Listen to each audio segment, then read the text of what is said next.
Bienvenue dans l'Interview Culture. Nous accueillons aujourd'hui une artiste aux multiples talents, auteure, compositrice, interprète, romancière, bref, une femme orchestre et je dirais même une femme chocolat. Bienvenue Olivia Ruiz. Merci beaucoup. On est ravis de vous accueillir pour parler de votre spectacle Bouche cousue. Alors, quelle est l'ambiance? Qu'est-ce qu'on y trouve?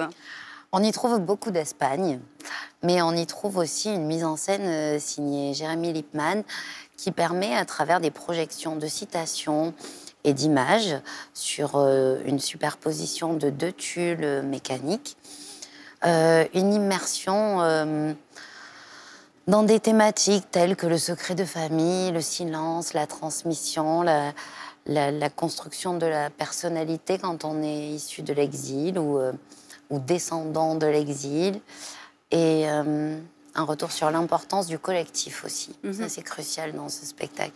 Finalement, au fur et à mesure du temps, vous allez de plus en plus explorer vos origines espagnoles.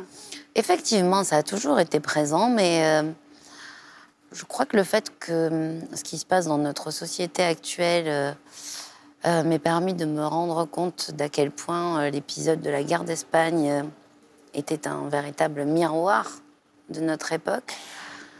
Ça, voilà, m'a amené un espèce d'état d'urgence à en parler. Voilà, c'est ça, un besoin d'en parler. Alors justement, vous chantez, vous vous exprimez, et pourtant le spectacle s'appelle Bouche cousue. Pourquoi? Parce que le sujet, c'est ça, c'est comment assassine-t-on le silence? Comment libère-t-on la parole? Et en quoi c'est quelque chose qui ne peut que générer du positif? La première question que je pose face public, c'est je veux savoir d'où je viens pour savoir où je suis. Très belle Et formule. où je vais. Et où je vais. Je vous propose tout de suite de regarder un extrait du spectacle d'Olivia Ruiz, Bouche cousue.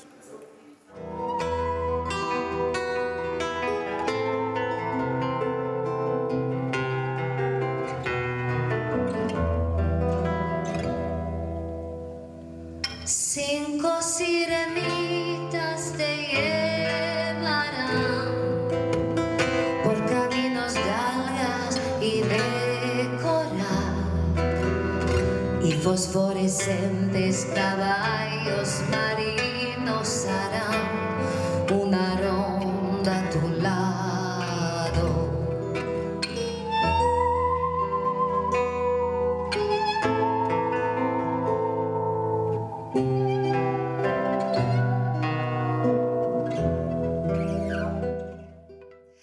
C'est magnifique. Merci. Olivia, votre autre actu, c'est évidemment votre livre, le roman La commode au tiroir de couleurs. Il est sorti en juin, plus de 115 000 ventes. C'est un truc de fou. C'est en gros le pitch, on peut dire, de ce roman.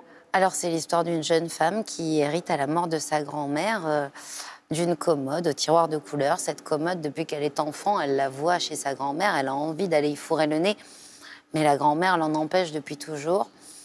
Et après sa mort, elle lui a donc joué un dernier petit tour, puisque quand elle rentre à Paris, après avoir enterré sa grand-mère dans le sud, elle trouve cette commode chez elle.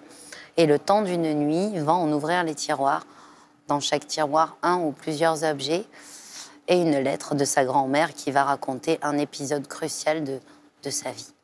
C'est vraiment très, très touchant. Et en plus, il y a des très jolies formules. Je ne résiste pas à l'envie d'en partager une, qui est « À viser l'impossible, on peut atteindre au moins le merveilleux ». Et en plus, vous l'avez touché, le merveilleux, puisque ce roman est un succès total. Il y a même des adaptations en livre audio, en livre graphique. Il s'écrit à l'étranger, même en Espagne, même en braille. Vous l'avez appris tout récemment. Effectivement, c'est un beau cadeau. Hein. C'est un beau cadeau. Qu'est-ce qui touche, d'après vous, les gens dans ce roman? Le fait que, comme beaucoup d'entre nous, Rita soit assoiffée de liberté et qu'elle se batte pour cette liberté, tout en étant confrontée au renoncement plusieurs fois au cours de sa vie. C'est quelqu'un qui souffre. Et en même temps, c'est quelqu'un qui continue à rêver et à essayer de se rapprocher de ce qu'elle est et du destin qui, a priori, n'était pas gagné pour elle en étant une enfant qui a traversé les Pyrénées à pied pour pour s'éloigner de la violence de son Espagne en guerre. Ouais. C'est un roman qui se rapproche. Parfois, on se demande, mais est-ce que c'est l'histoire de sa famille? Voilà, c'est vraiment très, très touchant. Alors, non, du coup, là, pour le coup, la partie autobiographique est infime. Les décors, clairement, le café de Marseillette, où j'ai vraiment grandi, le quartier gitan de Narbonne, et tout le reste est purement fictif. Voilà, eh ben, j'en profite donc pour rappeler La commode au tiroir de couleur d'Olivier Ruiz, c'est aux éditions Jean-Claude Lattès. Et puis le spectacle Bouche cousue, il a lieu début novembre au Bouffe du Nord. Et puis la tournée, regardez sur Internet les dates, puisque tout est en train d'être réorganisé. Bien sûr, voilà. mais on se bat pour que les choses aient lieu.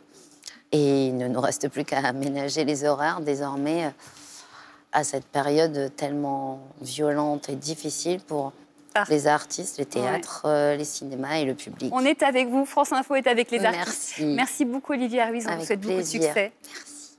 À demain pour une nouvelle interview culture et d'ici là, bon spectacle.